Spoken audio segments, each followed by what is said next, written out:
মেয়েদের সেজদা আর পুরুষের সেজদার মধ্যে কোনো পার্থক্য আছে কিনা? দেখুন, ছেলে এবং মেয়েদের সেজদার মধ্যে কোনো পার্থক্য আছে কিনা ওলামায়ে আহনাফ হানাফি মাযহাবের মতে ছেলেরা যেভাবে সেজদা দেবে মেয়েরা তার চাইতে জড়সড় হয়ে সেজদা দিবে। এটা তাদের শারীরিক অবকাঠামোর কারণে বিভিন্ন আসার দ্বারা এর সম্পর্কে তারা প্রমাণ দিয়ে থাকে। এর বাইরে সৌদি আরব ওলামায়ে কেরাম এবং অন্যান্য ওলামায়ে কেরাম অনেকে তারা বলেন যে না, ছেলে এবং মেয়েদের নামাজের কোনো পার্থক্য না। তবে তারাও অবশ্য কিছুটা জড়সড় হওয়ার কথা বলেন, কিন্তু এই পার্থক্যটার উপরে নামাজ হওয়া না হওয়া নির্ভর করে না। এটা নিয়ে আমরা অনেকে অনেক বেশি বিতর্ক বর্ষা করি, এটাকে অনেক বড় করে দেখি।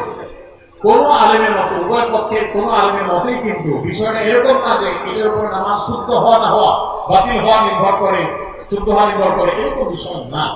সুন্নাহ কোনটা, খেলাফে সুন্নাহ কোনটা, এটা নিয়ে মত পার্থক্য আছে। ফরজ ওয়াজিব না বিষয়টা যে এটাকে কেন্দ্র করে নামাজ হওয়া না হওয়া ব্যাপার আছে।